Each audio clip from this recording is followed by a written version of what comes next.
The Logitech G303 Shroud Edition had a really rocky launch at the end of last year, and they kinda managed to piss off the original lovers of the G303 shape and the rest of the mouse enthusiast community. The majority of the negative feedback focused to the slightly altered shape of the mouse and the surprisingly heavy weight of a new competitive focused gaming mouse. Because the mouse is so polarizing, I managed to get a used one for very cheap from Amazon Germany, and I bought it because I found the shape kinda intriguing and I honestly just liked how the mouse looks. I'm not gonna lie, the shape felt weird at first and the first week was really difficult since I had been using a lot smaller mice recently. For me, the shape is only good for claw grip and it locks my grip quite a bit. On the other hand, this gives a lot of consistency and stability to my aim, and my aim feels great even after a tiring day. On the other, I found my micro adjustments to be somewhat lacking in some situations. The weight of this mouse was a tad bit too heavy for my liking, but I was surprised that the 75 grams on this mouse did not feel as heavy than on the others. I feel like the shape kinda mitigates the weight because of the downward sloped angles on the sides of this mouse. The coating on this mouse is really good, and I think it's the same as on the GPX Superlight. The wireless performance of this mouse is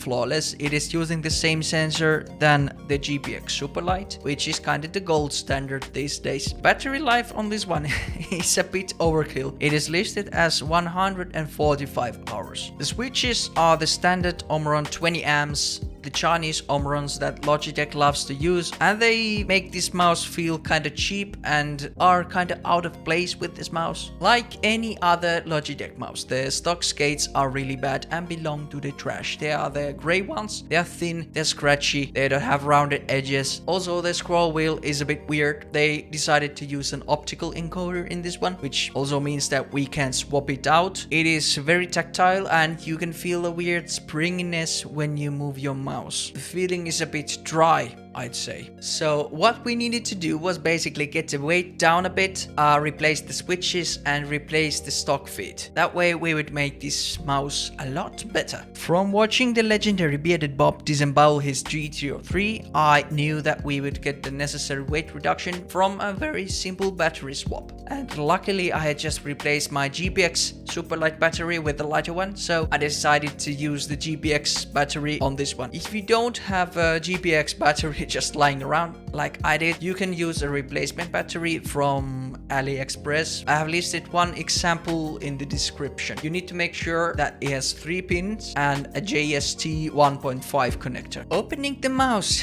is a pain, and I actually managed to break a very small piece of plastic hinge, which luckily doesn't seem to do much. I found no extra creaking afterwards and you cannot see it missing. Be very careful when opening up this mouse. The switch swap was actually a really easy soldering job. That is because the switches are resting on 2 very small daughter boards, and with a smaller PCB area you have a smaller area where the heat dissipates, so you get away with using less heat and the solder just melts very nicely. For the switches, I wanted to try the Huano blue shell pink dots, and man, they are satisfying. I also kind of winked the scroll wheel lubing and just put some Krytox 205 grade 0 to where plastic meets plastic and metal, and it seemed to have helped with the stiffness and the springiness of the scroll wheel. I also cleaned the scroll wheel since it seemed like the previous owner had a thing for sticky treats while using this mouse. I don't even want to know what was in there, but it needed cleaning. And as we can see, the original battery is a beast. It weighs around 11 grams and its capacity is 500 milliampere hours, which is a lot for computer mice. The GPX battery is a little over 5 grams and its capacity is 240 milliampere hours, which is more reasonable. Switching the battery is easy since the GPX battery is using the same connector than the original one, so you just have to decide a good location for the battery and plug it in the same way as the original one. After we have done the mods, we can put the mouse back together, and luckily you remember where the where the connectors and screws are originated from. For the new skates, I chose to use the Corepads, and they definitely are better than the stock ones. They are a bit thicker and they have rounded edges and they glide very smoothly on every surface. So were the mods worth it? In my opinion, the Huano blue shell pink dot switches they are my favorite ones. They just feel insanely good with this mouse, and I find myself coming to my office just to spam click the switches from time to time. They are just something really satisfying. They remove the pre-travel completely and have a nice stockiness in the click.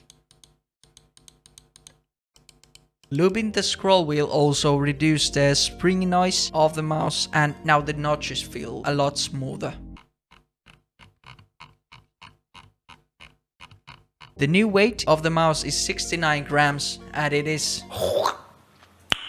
nice. But honestly, the reduction in weight is not insane by any means, and you could reduce it even further with an even lighter battery and removing the dongle holder and the magnet. But I don't feel like it's necessary with this mouse. In use, the mouse feels almost like a 60-gram mouse because of the shape, and the weight balance is also really good in my opinion. I now have used this mouse at work and while gaming quite a bit, and even if I start my sessions with any other mouse, I usually just switch to this one at some point. There is just something about the shape that I really like. One thing I'd like to change of this mouse is the sensor position. It is quite a bit further back than on the GPX, for example. I think a more forward position would allow a bit more precise micro adjustments. I usually up my sense a bit while using it to combat this. What really surprised me with this mouse is that the shape does not feel too big for my 17.5 and 10.5 centimeter hands, which I originally thought it would. The mouse has actually become my main mouse since the mods, since I just enjoy using it more than the others I have. If you are curious about whether the shape is a good fit for you, I suggest looking up the used one from Amazon. The stock price of this mouse is too much in my opinion. The performance of this mouse, especially with the mods, is top notch, and I can't recommend the Huano blue shell pink dot switches enough. They are just perfection. What also is perfection is that we have now hit 100 subscribers on this channel, and thanks again for all the support. So like, subscribe and comment below, and see you on the next one. Goodbye.